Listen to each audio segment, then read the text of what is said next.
Hi friends, ನಮಸ್ತೆ. Welcome back to Monisha's diary. ಬನ್ನಿ ಇವತ್ತಿನ ವಿಡಿಯೋದಲ್ಲಿ ಹಾಗಲಕಾಯಿ ಪಲ್ಯ ಹೇಗೆ ಮಾಡೋದಂತ ತೋರಿಸ್ಕೊಡ್ತೀನಿ.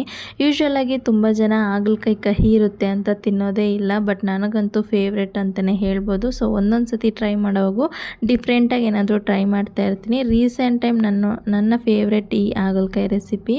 ತುಂಬ ಜನ ಕಹಿ ಇರುತ್ತೆ ಅಂತಾರಲ್ವ, ಸೊ ಈ ಒಂದು ಸ್ಟೆಪ್ ನೀವು ಮಾಡೋದ್ರಿಂದ ಅದರಲ್ಲಿರೋ ಕಹಿ ಅಂಶ ಅನ್ನೋದು ಒಂಚೂರು ಗೊತ್ತಾಗಲ್ಲ. ಆಮೇಲೆ ನೀವು ನಾರ್ಮಲಾಗಿ ಪಲ್ಯ, ಸಾಂಬಾರು, ಗ್ರೇವಿ ಏನಾದರೂ ಮಾಡ್ಕೋಬೋದು. ಬಟ್ ಈ ಸ್ಟೆಪ್ ಮಾತ್ರ ನೀವು ಮಿಸ್ ಮಾಡಲೇಬಾರ್ದು. ಅದೇನಂತ ನೋಡೋಣವಾ. ಫಸ್ಟ್ ನಾನು ಹಾಗಲಕಾಯಿನ ಇಲ್ಲಿ ಕಟ್ ಮಾಡ್ಕೊತಾ ಇದ್ದೀನಿ.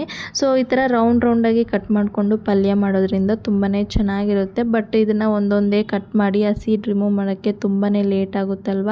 ಅದಕ್ಕೋಸ್ಕರ ನಾನೇನು ಮಾಡ್ತೀನಿ ಅಂದರೆ ಮೇಲೆ ಕೆಳಗಡೆ ಒಂದು ಸ್ವಲ್ಪ ಕಟ್ ಮಾಡಿಬಿಟ್ಟು ಆಮೇಲೆ ಈ ಪೀಲರ್ ಇರುತ್ತಲ್ವ ಅದನ್ನು ಲೈಟಾಗಿ ಒಳಗಡೆ ಇನ್ಸರ್ಟ್ ಮಾಡಿ ಈ ಥರ ತೆಗೆದ್ರೆ ಅದರೊಳಗಡೆ ಇರೋ ಸೀಡ್ ಎಲ್ಲನೂ ತುಂಬ ಈಸಿಯಾಗೆ ಬಂದುಬಿಡುತ್ತೆ. ಸೊ ನೀವು ಖಂಡಿತ ಈ ಥರ ಟ್ರೈ ಮಾಡಿ ನೋಡಿ.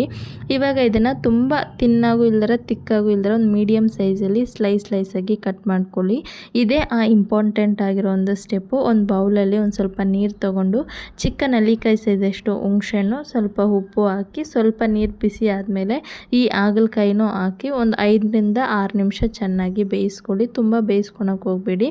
ಒಂದು ಹಾಫ್ ಕುಕ್ ಆದರೆ ಸಾಕು ಹಾಗಲಕಾಯಿ. ಆವಾಗ ಇದರಲ್ಲಿರೋ ಕಹಿ ಅಂಶ ಎಲ್ಲ ಫುಲ್ಲು ಹೋಗುತ್ತೆ.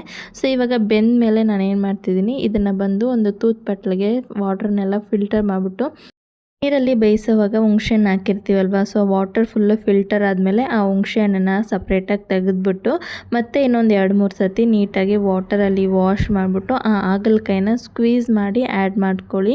ಅವಾಗ ಏನಾಗುತ್ತೆ, ಅದರಿನ ಕಹಿ ಅಂಶ ಎಲ್ಲ ನೀಟಾಗಿ ಹೊಂಟೋಗಿ ಒಂಚೂರು ಕಹಿ ಅಂಶ ಅನ್ನೋದಿರೋದಿಲ್ಲ. ಸೊ ನೋಡಿ, ನಾನು ವೀಡಿಯೋದಲ್ಲಿ ತೋರಿಸ್ತಿದ್ದೀನಲ್ಲ, 2 ಸತಿ ನೀಟಾಗಿ ವಾಶ್ ಮಾಡಿಬಿಟ್ಟು ಇವಾಗ ಹಾಗಲಕಾಯಲ್ಲಿರೋ ನೀರನ್ನೆಲ್ಲ ನೀಟಾಗಿ ಸ್ಕ್ವೀಸ್ ಮಾಡಿ ಒಂದು ಬೌಲ್ಗೆ ಟ್ರಾನ್ಸ್ಫರ್ ಮಾಡ್ಕೊತಿದ್ದೀನಿ. ಇವಾಗ ಒಂದು ಬಾಣಲಿಲಿ 2 ಸ್ಪೂನಷ್ಟು ಎಣ್ಣೆ ಹಾಕ್ಕೊಂಡು ನಾವೇನು ರೆಡಿ ಮಾಡಿ ಇಟ್ಕೊಂಡಿದ್ದೀವಿ ಹಾಗಲಕಾಯಿ ಅದನ್ನು ಹಾಕ್ಕೊಂಡು ಒಂದು 5ರಿಂದ 10 ನಿಮಿಷವರೆಗೂ ಲೋ ಫ್ಲೇಮಲ್ಲೇ ಇಟ್ಟು ಎಲ್ಲ ಸೈಡು ಗೋಲ್ಡನ್ ಬ್ರೌನ್ ಆಗೋವರೆಗೂ ಚೆನ್ನಾಗಿ ಫ್ರೈ ಮಾಡ್ಕೊಳ್ಳಿ. ನಿಮಗೆ ಹಾಗಲಕಾಯಿ ತಿನ್ನೋಕ್ಕೆ ಇಷ್ಟ ಆಗುತ್ತಾ ಇಲ್ವಾ ಅಂತ ಮರಿದರೆ ಕಮೆಂಟ್ಸಲ್ಲಿ ತಿಳಿಸಿ. ಆ್ಯಂಡ್ ನೀವು ಮನೇಲಿ ಕುಕ್ ಮಾಡುವಾಗ ಯಾವ ರೀತಿ ಮೆಥಡ್ನ ಯೂಸ್ ಮಾಡ್ತೀರಾ ಆ ಕಹಿನ ರಿಮೂವ್ ಮಾಡೋಕ್ಕೆ ಅಂತ ತಿಳಿಸಿ. ನೆಕ್ಸ್ಟ್ ಟೈಮ್ ನಾನು ಖಂಡಿತ ಟ್ರೈ ಮಾಡಿ ನೋಡ್ತೀನಿ.